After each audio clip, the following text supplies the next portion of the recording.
اهلا بكم خوتنا خواتاتنا الفلاحه في حلقه جديده من برنامجكم جلسه الاحباب مع المثمر اللي كنقدموها لكم مباشره من اقليم التونات في اطار مواكبه اذاعه ميدينا FM لاليه المثمر لخدمات القرب في الصيغه ديالها المتنقله والمخصصه لسلسله الزيتون. احنا بالضبط كنتواجدوا بالجماعه القرويه مزروه في اطار هذه المواكبه والمواكبه ديال اليوم الثاني من اليه المثمر لخدمات القرب اللي كتنظمها مجموعة OCP في ورفقة عدد من الشركاء كوزارة الفلاحة والمصنعين وكذلك الموزعين. هذه المحطة كما ذكرت في البداية من آلية المثمر هي مخصصة لأشجار الزيتون بمنطقة التونات، وهذه المنطقة اللي كتمتاز بمؤهلات كبيرة على هذا الصعيد بحيث أنها كتحتل الصدارة على الصعيد الوطني من حيث المساحة المغروسة. اليوم كما ذكرت هو اليوم الثاني، ومنذ الصباح فتوافد عدد مهم من الساده والسيدات الفلاحه على الفضاءات ديال آلية المثمر اللي استقبلهم عدد من المهندسين الزراعيين والخبراء وكذلك المهتمين، واللي قدموا شروحات واللي قدموا كذلك مجموعه من المعلومات المفيده للساده والسيدات الفلاحه. اذا اليوم نتواجد كما ذكرت باقليم التونات ورفقة عدد من ضيوفي الكرام في برنامجكم جلسة الأحباب مع المثمر. هو معنا السي أيوب المعلم اللي هو مهندس برنامج المثمر لخدمات القرب بالتونات وكذلك بوزان. أهلا بك سي أيوب. شكرا، أهلا بك. كذلك كتحضر معنا السيدة الحرور إيمان وهي مهندسة برنامج المثمر لخدمات القرب بإقليم تونات. أهلا بك مدام إيمان. شكرا الأخ كريم، شكرا على الاستضافة. مرحبا. كذلك كيحضروا معنا مجموعة من الفلاحات اللي غادي يقدموا لنا شهادات في الأخير ديال الحلقة حول الولوج المرأة لسوق الشغل وخصوصا المجال الفلاحي اللي أصبحت المرأة اليوم معادلة صعبة في هذا الإطار اللي هي الآن كتشتغل بكل احترافية وبكل قوة وفرضات نفسها في هذا المجال. إذا بداية أبدأ مع سي أيوب المعلم. أكيد نحن نتواجد اليوم في اليوم الثاني من آلية المثمر لخدمات القرب في الصيغة ديالها المتنقلة بإقليم تونات. أكيد اليوم منذ الصباح توافد عدد مهم من الفلاحة واللي مروا عبر مسار يعني كبير، مسار اللي كيأطروه خبراء ومهندسين. نتكلموا على الأجواء ديال اليوم الثاني سي أيوب. الحمد لله اليوم الثاني يعني الأجواء تمر بواحد سلاسة وكاين إقبال كبير من عند الفلاحة اللي يعني تم الاستدعاء ديالهم واللي كانت مسبقا تخذت عندهم عينات ديال التربة على أساس أنهم اليوم ياخذوا نتائج ديال التحاليل ديالهم. والحمد لله هذا ماشي غريب على منطقة تونات لأن هذه ماشي أول محطة عندنا فيها يعني الآلية المتنقلة سبق وحلت يعني بإقليم تونات في إطار يعني زراعة الحبوب والقطاني، والآن يعني كانت لها السبق وكانت هي المحطة الأولى في الآلية اللي كتخص زراعة الزيتون. وهذا ماشي غريب لأن اختيار مستحق وفي محله، لأن منطقة اللي كتشتهر بالزيتون ومن بين أكبر يعني المناطق لا من ناحية المساحات المغروسة ولا من ناحية الإنتاج ولا حتى من الناحية ديال التاريخ وثقافة الزيتون في المنطقة. نعم أكيد بأن المنطقة هي غنية جدا كما ذكرتي سي أيوب، وهذا شيء يثلج الصدر، ولكن بطبيعة الحال هناك مجموعة من المعيقات اللي كتصادف الفلاحة واللي كيتلقاو معها دائما خصوصا في المسار ديالهم. اليوم هو اليوم توعوي، يوم تحسيسي أو 3 أيام تحسيسية للفلاحة بهذه المنطقة من أجل أننا نرفعوا من الجودة وكذلك من الإنتاج والغلة ديالنا تكون ممتازة. أولا نتكلموا على الخصائص ديال المنطقه، خصوصا اننا كنتكلموا اليوم على التسميد المعقلن. نتوما اكيد عندكم استراتيجيه ديال العمل لا على المستوى الميداني ولا على المستوى ديال الاليه اللي متواجدين فيها اليوم.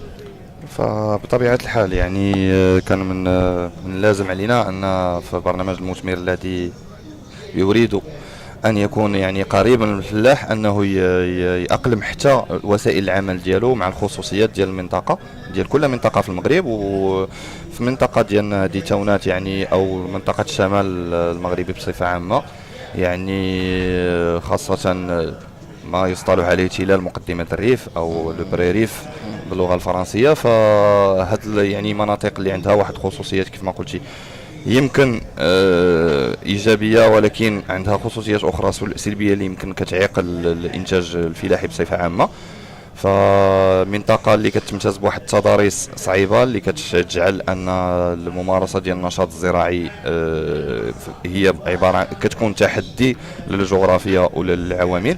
كاينه ايضا عوامل اخرى ديال يمكن غياب حتى واحد الفرشه مائيه كبيره اللي يمكن تتيح لنا اننا نمارسوا يعني واحد الزراعات اللي هي مسقيه. ولكن والحمد لله المنطقه ايضا نكونوا ايجابيين، المنطقه ايضا كتمتاز يعني بخيرات خاصة من ناحية يعني التساقطات، يعني بصفة عامة فهي منطقة اللي كتعرف واحد التساقطات مهمة واللي كتساعد في الانتاج ديال الاشجار المثمرة بصفة عامة والزيتون بصفة خاصة. نعم، اذا حنا كنتكلموا على العمل ديالكم مع المستوى الميداني واللقاء اللي دائما كيكون مباشر مع الفلاحه واللي كيكون يعني مبني على مسار تقني مضبوط، لان اليوم ما يمكنناش نتكلموا على عصرنه الفلاحه دون اننا نوصلوا للمعلومه اللي هي مضبوطه، اللي هي يعني كتكون عندها واحد النجاعه على مجموعه ديال المستويات. الان بغيتك تقرب للمستمعين الكرام واخوتنا واخواتنا الفلاحه من الطريقه ديال الاشتغال ديال مع الفلاحه، لان كنشوفوا اليوم اكيد بانكم نتوما كتشرفوا على مجموعه ديال الورشات رفقه الفلاحه اللي انهم متعودين على العمل معكم. نعم، فبرنامج المثمر في مختلف اقاليم المملكه يعني واحد البرنامج اللي كيعتمد على 3 ديال المحاور الاساسيه اللي هو يراد بها انه يقرب من الفلاح ويحاول يقرب له الولوجيه للتقنيات المعاصره. مثلا عندنا في اقليم تاونات كاينه المهندسه الانسه ايمان حرور اللي يعني باديه الاشتغال ديالها مع الفلاحين وكتقوم يعني بهذا البرنامج اللي قلنا كيتمحور على 3 المحاور. المحور الاول هو يعني التأطير والتكوين والمواكبه ديال الفلاحه، يعني التأطير والمواكبه ديالهم في مختلف على طول العام في مختلف الزراعات وفي مختلف العمليات الزراعيه من اجل يعني محاولة أو لا من أجل التقرب من هذه الفلاحة وتقريب حتى التقنيات العصرية منهم.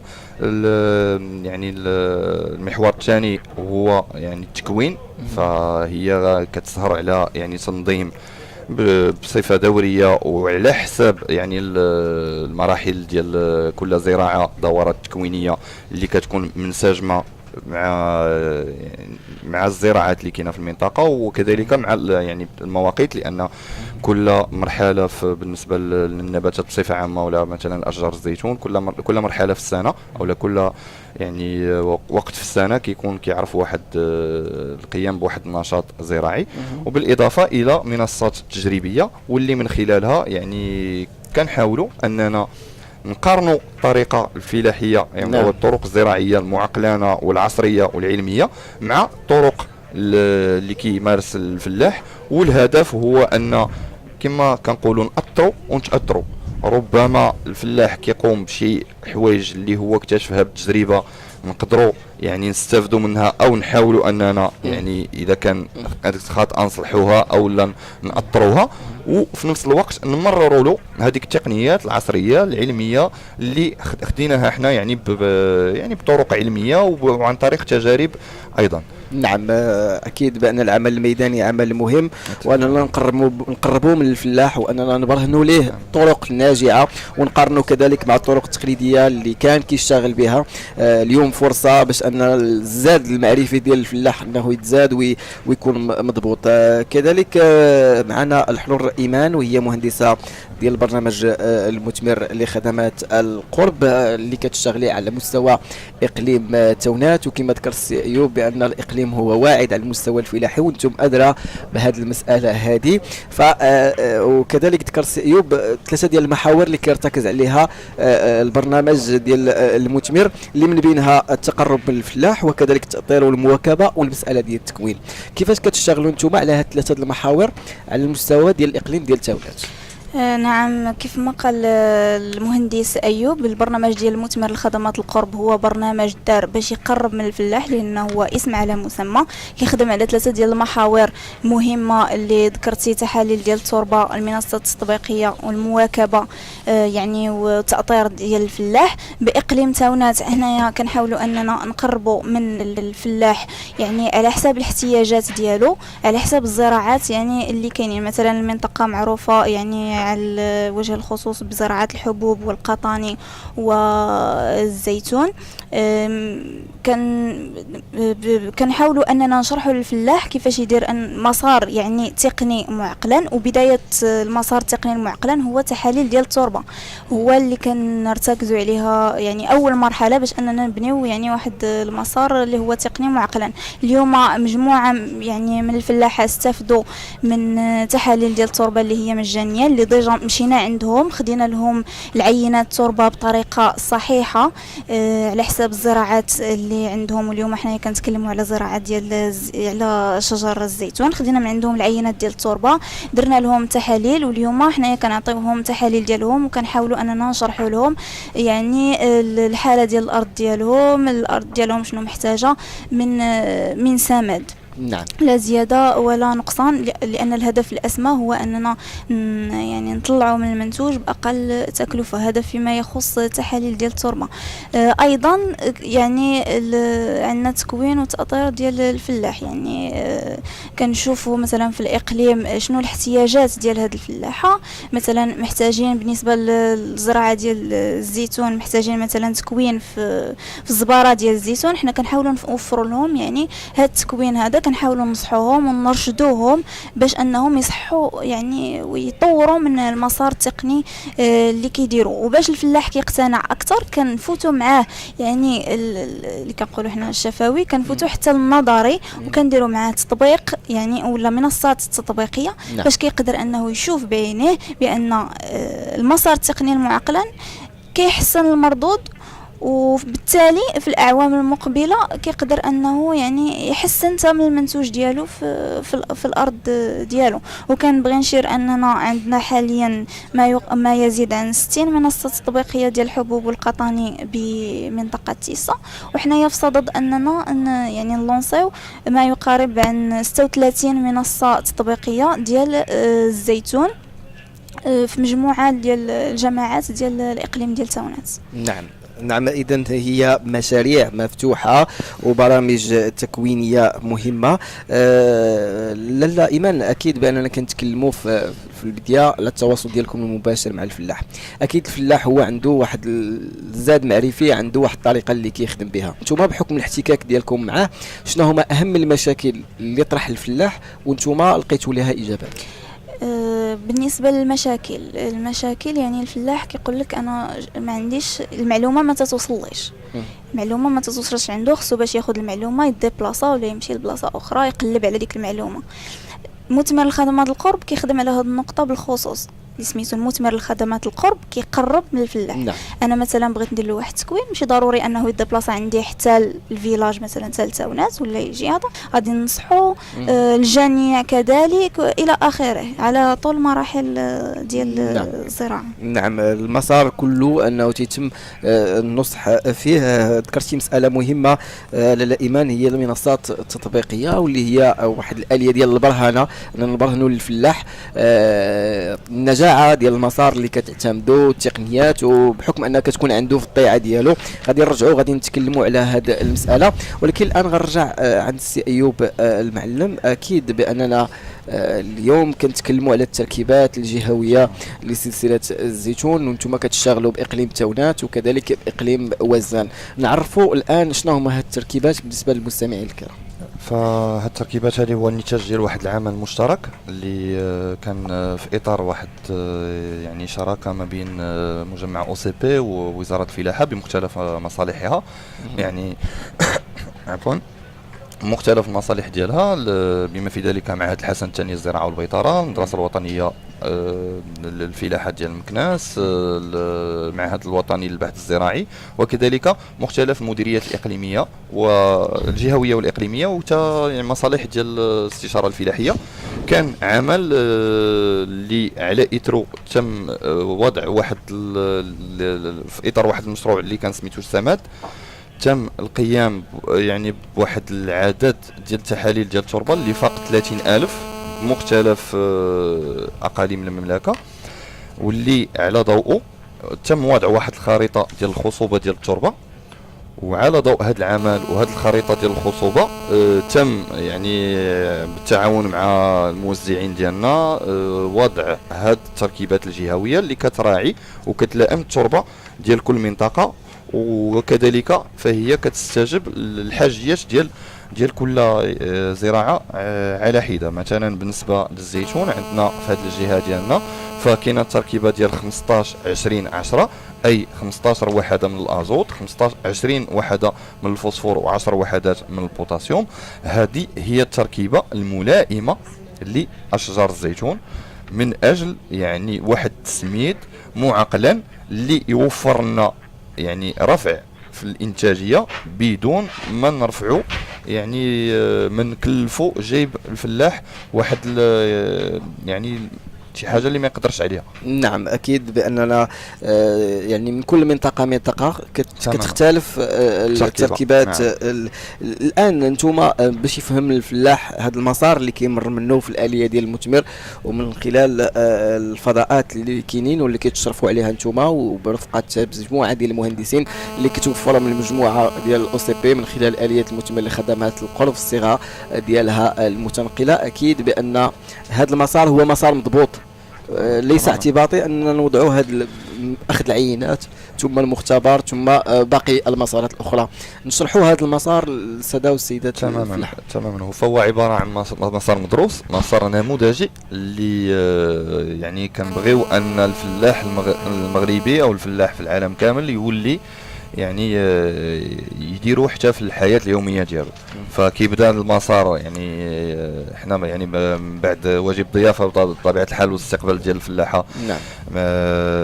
كنديروا هذا المسار هذا اللي قلنا انه نموذجي، كيبدا بالاخذ ديال العينات ديال التربه، وهنا كنشرحوا للفلاحه كيفاش كناخذوا هذه العينات وكيفاش يعني علاش مثلا بالطرق العلميه علاش كناخذوا من مناطق مختلفه، كيفاش كناخذوا مثلا هضرت لكم المهندسه ايمان على يعني على الاخذ ديال العينات ديال التربه. مثلا نزيدوا ندقوا واحد النقطه ان في هذه الحاله هذه مثلا عندنا ديال الزيتون راه اخذ العينات كيختلف على الحبوب والقطاني وكيختلف على الخضروات. علاش؟ لان الاشجار بصفه عامه هي واحد كائنات او واحد النباتات اللي الجذور ديالها كتوصل لاعماق يعني اكثر من 30 سنتيم اللي كنا كنشتغلوا عليها في الحبوب والقطاني والمزروعات السنويه. لذلك حاجتنا في الحاله ديال الاشجار اننا ناخذ من مستويين مختلفين.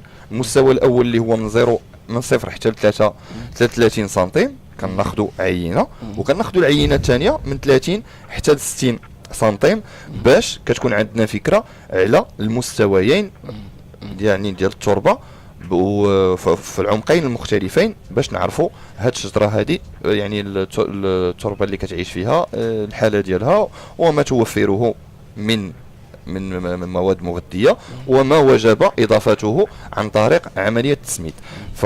كيف قلنا كندوزو معنا الفلاحه يعني هذا يعني واحد الفضاء اللي كنسميوه ديال تحاليل التربه، كنوريهم كيفاش كناخذوا العينه. من بعد يعني لان كاينه معنا في نفس الوقت كنستغلوا الفرصه ديال هذه الاليه وكيكون معنا مختبر متنقل، مختبر اللي كنشكروا الاخوان ديال يعني جامعة محمد السادس المتعددة الاختصاصات اللي كيجيو كيحضروا معنا وحتى هما كيسهروا على تقديم الشروحات الكافية للفلاحة وحتى كيفتحوا الباب لأن يداروا تحاليل أثناء هذه الآلية. يعني وحنا جالسين دابا كنهضروا يعني في البرنامج، راه الاخوان السي نورتين والاخت فاطمه الزهراء فراهم خدامين دابا كيديروا تحاليل الفلاحه اللي مثلا اما ما وصلناش لعندهم او لا تعذر عليهم انهم يتخذ لهم العينات ديالهم قبل، فكيجيبوها اليوم وكدار لهم التحليلات ديالهم باش ياخذوا يعني النتيجه من بعد. يعني المحطه الثالثه واللي هي واحد الورشه عندنا مفتوحه كيكون فيها المشاركه حتى ديال مختلف المهندسين وحتى الخبراء ديال البرنامج المثمر، كنحاولوا فيها اننا ناخذوا هاد يعني التحاليل اللي تعطاو الفلاحه المشاركين معنا، وكنحاولوا اننا نعطيوهم التفسير العلمي ديال النتائج ديال هذيك التحليله، ونشرحوا لهم يعني اذا كان عندهم مشاكل في التربه او لا نقص في شي مواد كيفاش نصلحوا هذا النقص او لا زياده بعض المرات، لان حتى الزياده كتكون بعض المرات فيها مشكل ديال الحموضات ديال التربه كيفاش نلقاو له الحل ديالو. الا كان مشكل ديال الضعف مثلا ديال المواد العضويه حتى هو نحاولوا يعني نتغلبوا عليه. والهدف الاخير هو اننا كنشرحوا لهم كيفاش درنا حتى حصلنا في الاخر على واحد التركيبه، لان ماشي كنكتفيو باننا نعطيوهم نتائج ديال التحليله، ولكن كنعطيوهم حتى التركيبه الملائمه على حساب الزراعه اللي عنده. حاله ديال الزيتون مثلا عندنا هنا كيفاش عنده مزروعه الكثافه، واش عنده 100 شجره 200 300 400 في الكتار او لا، حتى على حساب واش مسقيه او لا بور. والنقطه الرابعه واللي مهمه حتى هي على حساب هو اشنو كيستهدف كمردوديه، شحال بغى ينتج، لان لا التسميد ولا العمليات الزراعيه كامله فهي كترتبط كذلك بالانتاجيه. شحال انا باغي ننتج غنعطي لانغري او السماد او هذه على حسب الانتاج اللي انا باغي ندير، ماشي غير هكا اعتباطا. فهذه هي المرحله يعني كيف ما قلنا الثالثه او لا هي المحطه الثالثه. فالنقطه الرابعه كيكون عندنا واحد الفضاء مفتوح اللي كنسميوه حنايا فضاء يعني التوزيع او لا الموزع، اللي كنحاولوا فيه نعرفوا الفلاح على اشنو كاين في السوق. من بعد ما عرف خدا التحليله ديالو، عرف يعني دائما يعني في نفس المنطق دار التحليله، عرف التربه ديالو شنو خاصها، عرف التركيبه المناسبه يعني للتربه ديالو، فغادي يبغي يمشي يشري لانغري. هذه كتكون واحد الفرصه اللي كنحاولوا اننا نفتحوا على الموزعين ديالنا، واللي كنشكرهم حتى هما بالمناسبه على التعاون ديالهم معنا في مختلف المحطات والتنقل ديالهم معنا. فكنحاولوا اننا نعرفوهم على العرض اللي كاين من طرف هاد الموزعين، نشرحوا لهم علاش دوك الارقام اللي يمكن حيروا الفلاحه او اللي حاروا معهم مؤخرا. نعم. كنسمعوا الفلاح يعني لانه ولف شحال هذه واحد اللون الخنشه او لا هذه او لا هذه، فلا هذا الوقت هذا وقت يعني الارقام ووقت الحسابات. راه حتى اللانغري ما غيبقاش يتعرف غير باللون ولا بالخنشه، ولا عنده واحد الرقم، وهذاك الرقم ماشي معطيه اعتباطي، عنده واحد ثلاثه الارقام اللي كتعطينا المكونات ديالو. واللي حنا في برنامج المثمر الدور ديالنا هو ان الفلاح ما يبقاوش يبانوا له هاد الارقام هذه فقط ارقام اعتباطيه، باش بل يولي يعرف شنو كتعني، ويولي يعرف علاش 15 وماشي 20 وعلاش 4 وماشي 6. يعني حنا البرنامج ديالنا مفتوح، كاينه هاد الاليه متنقله، كاينه اليه اللي هي دائمه في مختلف الاقاليم باش نحاولوا نشرحوا للفلاح. من بعد هذه المحطه هذه كندوزوا لواحد المحطه اللي هي ديال الرقمنه او الديجيتال، اللي كنحاولوا يعني لان التطور العلمي ما يمكنش حاليا يكون بدون واحد المواكبه رقميه وتكنولوجيا. كندوزوا هذا الفضاء يعني كنزوروا الفلاحه هذا الفضاء ديال الرقمنه باش يعرفوا معنا واحد العدد ديال اما تطبيقات او اليات اللي المجموعات او سي بي كتشتغل على التطوير ديالها من اجل مواكبه وكذلك تسهيل عمل ووسائل عمل الفلاح المغربي. وحتى ربما نحاولوا علاش لا الاليات اللي يمكن لا تلائم يعني الخصوصيات ديال الباديه او التضاريس عندنا في المغرب، نحاولوا اننا نطوروها باش تولي باش تولي يعني ملائمه. من بعد كان يعني عندنا واحد الفضاء يعني ما قبل الاخير او لا اللي هو يعني كما كيدل الاسم سولونا نجاوبكم. نعم. هو عباره عن فضاء تفاعلي اللي من بعد ما كنكونوا خدينا اسئله من عند هاد الفلاحه مسبقا او لا حتى ممكن انهم يسالوا مباشره. التفاعل. نعم. كيكون اثناء التفاعل. نعم. كيكون معنا خبير غالبا كيكونوا يعني اساتذه من كبريات المعاهد الوطنيه، معهد الحسن الثاني الزراعه والبيطره، ولا المدرسه الوطنيه الفلاحيه مكناس، او لا حتى اساتذه ودكاتره باحثين من المعهد الوطني للبحث الزراعي، اللي الناس اللي ركموا حتى هما خبره، بالاضافه للمهندسين ديالنا ديال البرنامج. فكنحاولوا اننا نجاوبوا هاد الفلاحه هادو ونتفاعلوا معهم يعني في مختلف يعني الاسئله ديالهم.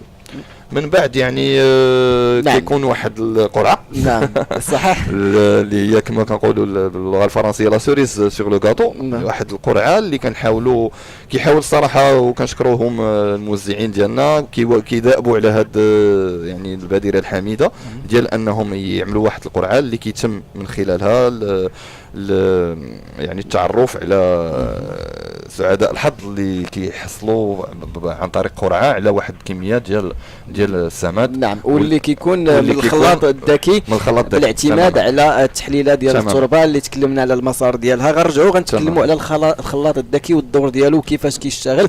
نبقى معاك ايمان في الحديث ديالنا. في الجزء الاول تكلمنا على المنصات التطبيقيه بشكل من الاشكال. ان تكلموا على هذه المنصه التطبيقيه كيفاش نتوما بالمنطقه كتشتغلوا عليها مع الفلاح، لان هذا اللقاء ديال الاليه ماشي هو اللقاء الوحيد، ولكن هناك لقاءات يوميه، لقاءات دائما كاينه المواكبه ديال الفلاح حتى اللي داخله فيها المنصه التطبيقيه. المنصه التطبيقيه الدور ديالها مهم ومهم جدا، فلا يكفي انك تقول للفلاح ها هو المسار التقني اللي مزيان خصك تتبعه، ها هما النصائح ديالنا اللي كنصحوك بها، وانما خص هذا الفلاح هذا يشوف بعينيه هذا المسار هذا، ها النتيجه ديالو، ها التكلفه اللي كتخسر على هذا الانتاج هذا.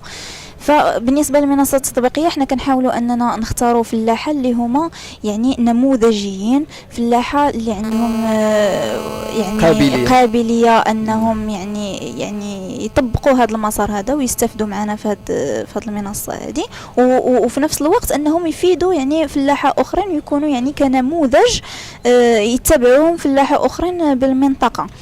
هاد الفلاحه هادو يعني كنختاروا من عندهم واحد المساحه في الارض ديالهم. هذه كنحاولوا اننا نديروا فيها او نطبقوا فيها المسار التقني المعقلان، اعتمادا يعني على الاسمده كتقدمها مجموعه OCP، ويعني ادويه كتقدمها حتى هي مجموعه OCP على حسب الامراض اللي متواجده في الارض ديالو، على حسب يعني بناء طبعا على تحليله ديال التربه اللي دارت له في الاول. كنقدوا اننا يعني نصحوه بالتركيبه الملائمه للارض ديالو ولا دوز ديال داك التركيبه اللي يديرها في الارض، باش يعني يعني داك السماد يكون المناسب جدا للزراعه والعناصر اللي كاينه في الارض. فقلت كيف قلت بالنسبه لهاد المنصه هذه كنديروا هاد المساحه هذه اللي هي في الغالب قطار او نص قطار على حساب الزراعه، كنديروها كنسويفيو فيها هاد المسار التقني، وكيكون عندنا واحد الشاهد. هاد الشاهد اللي هو نص قطار ولا قطار كيتكلف به الفلاح، كيديروا بالطريقه اللي كتناسبه. حنايا كنقدموا له الارشاد، يعني كنجاوبوا على اي تساؤل تقني كيطرحوا بالنسبه للارض ديالو كامله، ولكن بالنسبه يعني المساحه مساحه معينه حنا اللي كنعطيوه الدواء والاسمده. المساحه الاخرى هو كيتكلف بها، وفي نهايه الموسم كيقدر انه يقارن ما بين المنتوج اللي جا في المساحه اللي تبعنا معاه المسار التقني المعقل وما بين المساحه ديالو، هكا كيقتنع هو بانه يعني ها هما يعني التقنيات ولا الطرق اللي خصو يتبعها باش انه يطور من المنتوجيه ديالو وينقص من التكلفه اللي كيخسرها، يعني باش انه اللي غتكون زايده واللي يعني تصيبو في الجيب ديالو. كذلك الامور اللي تكون مضبوطه اكيد كتكون قابليه من عند الفلاح انه تقام عنده هاد المنصه التطبيقيه، وتيكونوا كذلك الجيران ديال داك الفلاح انه كيحضروا لهاد المساله هذه. نتوما شحال من منصه اشتغلتوا عليها، وشحال العدد ديال الفلاحه اللي استفدوا تقريبا من هاد المساله؟ حنايا دابا حاليا مجموعة من الفلاحة في تيسا استفدوا من 60 منصة تطبيقية في الحبوب والقطاني. مشينا عندهم دابا حنايا درنا يعني الأسمدة الأزوطية، درنا لهم مؤخرا داوينا يعني الأمراض الفطرية، درنا الدواء ديال الأعشاب الضارة، وحنايا مواكبين معاهم يعني مرحلة بمرحلة إلى نهاية الموسم الزراعي إن شاء الله. حنايا عاوتاني في صدد أننا نلونسيو 36 منصة تطبيقية ديال شجر الزيتون. حنا الآن درنا لهم تحاليل ديال التربة، دابا حنا عندنا تحاليل وإن شاء الله غادي نبداو معاهم تسميد ومختلف المراحل ديال شجر الزيتون. نعم، إذن هو اشتغال يومي، هو منصة تطبيقية لسياسة القرب من الفلاح ونكونوا قراب. أكيد سي أيوب، احنا وقفنا في الحديث ديالنا في الجزء الأول على مجموعة ديال المسار، يعني مجموعة ديال المناطق ولا ديال المنصات اللي مرينا عليهم والفضاءات. الآن بقى لنا المسألة ديال الخلاط الذكي اللي كيعطينا واحد التركيبات مضبوطة، وهذا بالاعتماد على هذيك التحليلات ديال التربة والنتائج ديالها، واللي بدات هذه العمليه قبل ما تحط الاليه الرحال ديالها هنا بالمنطقه. يعني هو عمل قبلي، عاد اليوم كيتم القراءه ديال هاد التحاليل. كيفاش كيتشتغل هذا الخلاط الذكي اللي هو سمارت بلندر، وشنو الاهميه ديالو؟ لانه بحال معمل صغير هو محطوط هنا كينتج لنا الاسمده. فالخلاط الذكي او الوحده الذكيه لإنتاج السماد هو واحد الآلة كما كيدل الاسم ذكية، آلة اللي عندها واحد الذكاء صناعي لأنها مربوطة يعني بحاسوب، وعن طريق يعني يعني الغوريتمات ويعني داكشي ديال الناس الاختصاص. يعني استطعنا أننا بهذه الآلة هذه ممكن عن طريق فقط يعني التحليلات ديال التربة، يعني من خلال التحليله وهذيك كما كنقولوا التركيبه اللي كتعطى يعني عبار على حسب التربه شنو خاصها وعلى حسب الزراعه اللي غنعملوا وعلى حسب هذه. فهاد الخلاط هذا او هاد الوحده يعني كتمزج المكونات ديال السماد، يعني من ازوت وفوسفور وبوتاس بواحد الطريقه علميه، يعني بحيث نحصلوا على التركيبه يعني الملائمه والاقرب يعني للتربه. هذيك التركيبه يعني اللي صالحه للتسميد ديال التربه. فهي يعني آلة اللي كتشتغل على واحد المستوى عالي من الدقه، واللي كتسهل حتى هذه العمليه هذه ديال يعني ديال تخليط جميع المكونات. لان كي كنعرفوا يعني حتى السماد باش ما نصعبوش شويه الامور وما نصعبوهاش على الفلاح، فقط يعني غير التركيبه ديال السماد ففيها يعني مكونات اللي عندها شحنات موجبه ومكونات اخرى اللي عندها شحنات سالبه. ومن اجل يعني انها التركيبه هذه تكون متوازنه وحتى يعني الامتصاص ديال الاسمده من بعد يكون سهل، فهاد الآلة هذه كتساعدنا اننا نديروا واحد التخليطه اللي يكون فيها يعني الحساب كما كنقولوا عبار كما كنقولوا بالدارجه المغربيه، ما كاين لا زايد لا ناقص. نعم، هذا من ناحيه اخرى فهي كيف قلنا وحده وهي في نفس الوقت خلاط، لان حتى هاد يعني المواد اللي كتدخل او المركبات اللي كتدخل في هاد التركيبه هذه ديال الاسمده كتعمل هي على المزج ديالها باش ما يبقاش عندنا مشتتين. مثلا فلاحه شحال هذه كانوا كيتشكاو ولا انا كنشتت كتمشي لغا حاجه لجهه وحاجه لجهه كتصدق، يعني ما كيكونش التسميد كما يجب. فلذلك هاد الآلة هذه فهي كتمزج باش الا خديت بحال هكا يعني عطاوها بالتمثيل يعني بكل بالتجربه باش نعرفوا الا خديت حفنه، فانا متاكد بان ذاك الحفنه اللي خديت فيها هذيك الكميه اللي عندي انا في التركيبه ديالي ديال الازوت، ونفس الكميه اللي عندي في التركيبه ديال الفوسفور، وعندي ونفس الكميه اللي عندي في التركيبه ديالي ديال البوتاس. نعم. يعني من هنا هذه هي الجانب الذكي في هذه الآلة هذه. والأجمل من ذلك هي أنها يعني كي كنقولوا بالدارجة واحد المستملحه يعني صغيره ومطوره، واخا صغيره يعني كتقوم بواحد الدور اللي كما قلتي ممكن كان خاصنا شحال هذه من الصنع باش نديروا هذا الشيء هذا اللي كديروا به واحد الاله اللي ما يعني ما كتتجاوزش يعني داك واحد 2 متر على 3 يعني واحد 6 متر مربع او يمكن اكثر بقليل، ويعني يعني في واحد المساحه صغيره ممكن انني نصنع الاسمده اللي يعني علميه، واللي هي كنقولوا هي اللي عطاتها لي النتائج ديال التحليله. نعم اكيد بان حتى البرهانه كاينه في هذه الاله، لان الفلاحه في المسار اللي كيمروا منه كيوصلوا لهذا السمارت بلندر وكيشوفوا او الخلاط الذكي وكيشوفوا بالضبط كيفاش كيتم العمل ديالها، الناس مختصين اللي كيشرفوا عليها.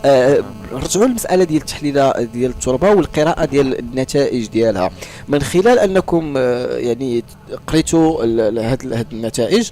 شنو الامور اللي هي تتميز التربه ديال هذه المنطقه ديال تاونات؟ مثلا شنو هي الامور اللي طالعه، شنو هي الامور اللي ناقصه؟ هذا الجانب نقربوا للناس منه. وهي يعني كاينه ما يمكنش نحكموا بصفه عامه، لان كاين اختلاف حتى في التحاليل، لان ما كنستهدفوش جماعه واحده او جماعتين. فهاد التحاليل هذه كتعم واحد العدد ديال الجماعات في اقليم تاونات. مهم كتبقى بعض الخصائص اللي هي عامه عندنا في المغرب كامل، مثلا ان البي اش عندنا طالع ما يخص الحموضه، فهذه يعني خاصيه اللي عندنا احنا تقريبا في جميع في التربه ديال جميع الاقاليم المغربيه.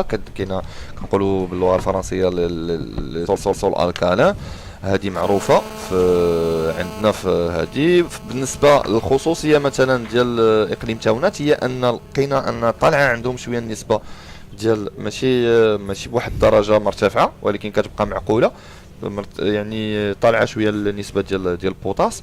في بعض يعني الجماعات لاحظنا ان كاين حتى ارتفاع في النسبه ديال النحاس، وإن كان يعني النحاس بالنسبة للنباتات هو سام، ولكن الحمد لله أن واخا هاد القيم اللي كاينه هنا ديال 1.4 أو 1 حتى 7 هنايا اللي كاينه هنا في تاونات، فهي ما كتوصلش لذاك الدرجة ديال السمية وأنها تضر بالنباتات.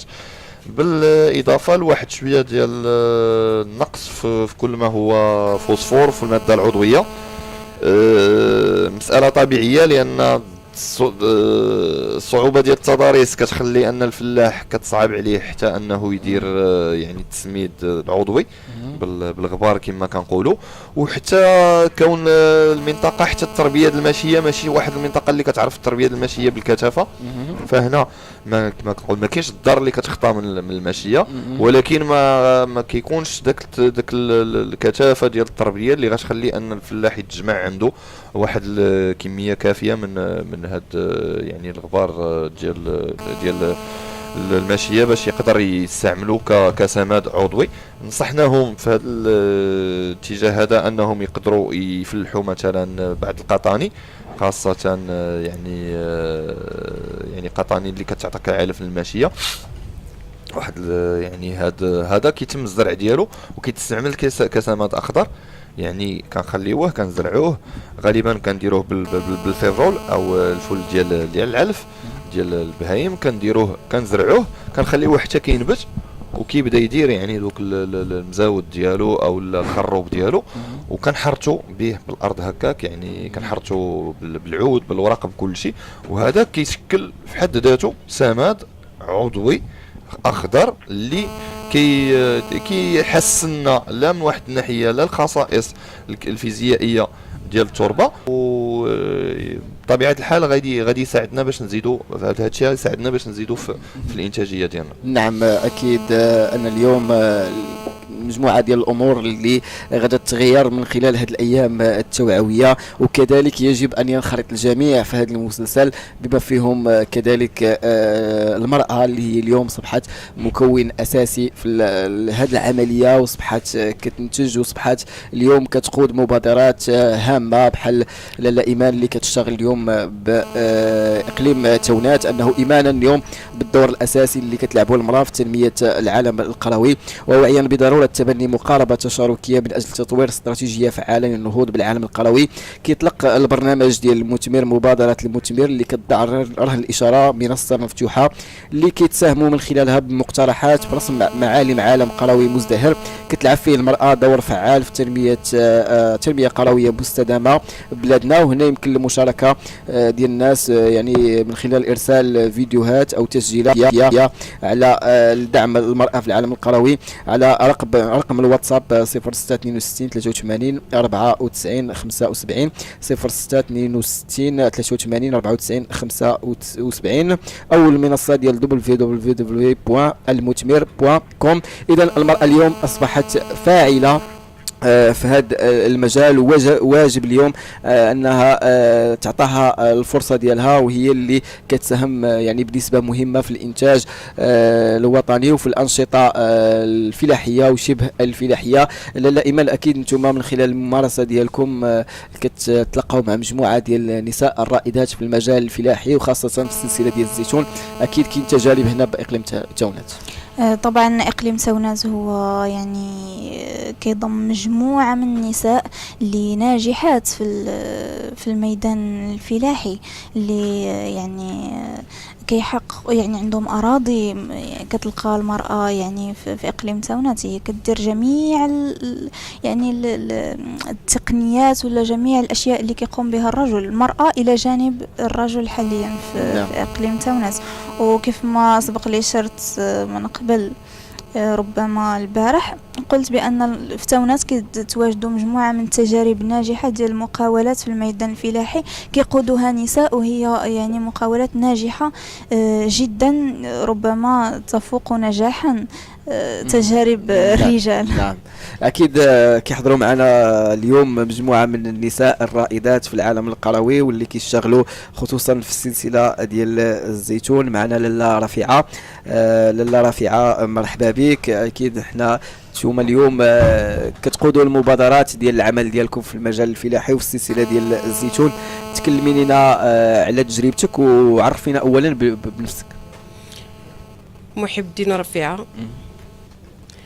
انا ولجت هذا الميدان اول مره، حيت كان الوالد ديالي فلاح الله يرحمه، يعني وكنت يعني كنشوف داك الفلاحه ديالو كتثير لي انتباه، يعني انه واخا كان راجل بدوي وقروي يعني كانت عنده واحد التجربه وكان عبقري.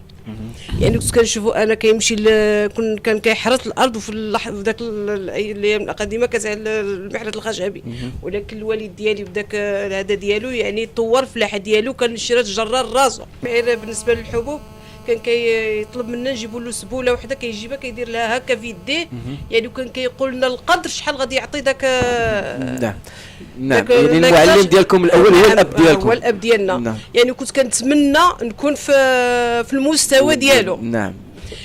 وهذا العام خرجت الميدان ديال الزيتون اول مره كنخرج، ويعني والحمد لله يعني وزنا داك المجال بنجاح. وكنتمنى يعني باش ناخذ هذه التجربه، ما يعني تكون عندي تجربه ونخليها للابناء ديالي. وكنت من المحظوظات يعني اتصلوا بيا ويعني وطلبوا مني باش ندير تحليل ديال التربه، واستدعونا جينا هذا اليوم لهنا، وكنفتخر بهذا الشيء، وكنتمنى باش يكون يعني باش يكثروا هذا الايام التحسيسيه. لا رفيعه ملي تكلمت معك في الاول قلت لك شنو المشاكل اللي كتصادفوا نتوما كفلاحات ملي كتبداو تشتغلوا، قلتي لي بان اللي وعيه، وهذه فرصه باش انكم اللي اللي كنتمنى تكون التوعيه وتكون التوعيه عن قرب، يعني ماشي حتى يستدعيونا عاد نجيو، يعني على الاقل يكون يعني تفكروا داك المناطق القرويه كيف تفكرونا دابا واستدعاونا وجبنا التربه، وهذا عاودي يكون عندهم بين واحد اللقاء ميداني يعني داخل المنطقه ديالنا، داخل البلد اللي كنسكنوا فيه. نعم. وكنتمنى من الاخوه المهندسات والمهندسين باش يعطيونا الارقام ديال الهواتف ديالهم، ولا يعطيونا البريد الالكتروني ديالهم باش نبقاو حتى لك هادشي مشكل عندنا. يعني شحال من مره كيقول الهاتف ما كيكونش هذا ولا المهم يكون داكشي التواصل يكون عندنا يعني مستمر. نعم. ومجموعة لو سي بي اليوم هي كتوجد مجموعة من الآليات ديال التواصل اللي معكم نتوما، معك الرافعة ومع مجموعة ديال الفلاحة. فقط هذا اليوم هو اليوم باش نسهلوا هذه العملية ديال التواصل اللي تكلمتي عليها. معنا لاله اسمهان اللي هي لاله رافعة. مرحبا بك لاله اسمهان. شكرا سيدي. مرحبا بك. كما تكلمت لاله رافعة ان الاب ديالكم هو المبادر في هذا الناحيه، وانا كنت لا بغيت تقول المشرفه على في موسم جني الزيتون، غير كمتتبعه للعمال في هذه السنوات الاخيره احتكيت بشكل مباشر في هذا الميدان، من الجني ديالو في السهر ديالو على الجين ديالو حتى استخلاص الزيت، مع الاحتكاك مع العمال، مع المشاكل اللي تنصادفوها مع في هذا الموسم هذا. وحتى اتصلوا بنا في هذا الموسم ديال الزيتون، جني الزيتون، احد المهندسين باش نجيبوا التربه لهذا المختبر يحلوها، وما خديناها، ماشي خديناها شي انا شخصيا ما خديتهاش بجديه. ما قلت صافي ليستومبي ما نشوف واش يكون، ولكن هذا النهار هذا فعلا شفت انا هذا الشيء بعد بحكم هذا البرنامج المثمر لخدمات القرب، اكتشفت بان هذا الشيء راه جدي، وتنشكركم بزاف وتنشكر المهندسين وجميع القائمين على هذا بخصوص هذه الورشات اللي دوزناهم وعطونا، خدينا فكره وخدينا وتقربنا وتحببنا بزاف الفلاحه وتنشكرهم بزاف. نعم. لاله اسمهان، انا بغيتك انت من خلال التجربه ديالك في المجال ديال الزيتون تمري واحد الرساله لخوتنا وخواتاتنا الفلاحه والمستمعين اللي كيسمعونا على يعني كيفاش المراه انها تقدر تاخذ المغامره وتدخل لهذا المجال بحالك، بحال لاله رافعه، بحال لاله ايمان. انا تنقول من هذا المنبر هذا تنقول لهم ودي خصكم تنقولوا حنا تعريف على دراعكم باللهجه العاميه، وتخرجوا للميدان الفدان ديالكم. حنا انا كتجربه من عندي راني ما كانش يجيوني خدامه وتنضطر نسقط وتنضطر نلقط نعم. وما كاين حتى اشكال، هادشي تيشرف ماشي تيحط من بالعكس تيزيد له واحد الفخر واحد. نعم. شكرا لك لاله رافعه. كابن منطقه جبليه ويعني عندي درايه ما تكابده المرأة الجبليه في يعني في كل مشقات الحياه، يعني من التربيه، العمل في الحقل، العمل في البيت، يمكن مجموعه ديال الادوار تماما، واحد الادوار اللي هي تقوم بها المراه واجب اليوم نعترفوا بها تماما، لان ليس فقط يوم او شهر الاعتراف بالمراه ولا بالحقوق ديالها، ولكن هي السنه كامله. يعني المراه هي عندها حضور دائم. لاله ايمان، كلمه اخيره. انا من هذا المنبر كنبغي نشكر كل مرأة قوية كتقوم بالعمل ديالها على كل وجه، ويعني يعني منافسة ويعني كتثبت راسها في ميادين الشغل، وكنوجه لهم تحية كبيرة من هذا المنبر، وشكرا. شكرا لكم جميعا على المساهمة ديالكم في إنجاح هذه الحلقة. شكرا سي أيوب المعلم مهندس برنامج المثمر لخدمات القرب، شكرا للحرور إيمان مهندسة برنامج المثمر لخدمات القرب، شكرا لاله رافعة، شكرا لاله اسمهان، شكرا كذلك لمخرج الحلقة محمد المدغري، حمزة خصال في التصوير، وكذلك نور الدين البركة في استوديوهاتنا المركزية بمدينة مكناس. غدا ان شاء الله غتكون حلقه اخرى من البرنامج المثمر. هذا محمد السوسي يحييكم، الى اللقاء.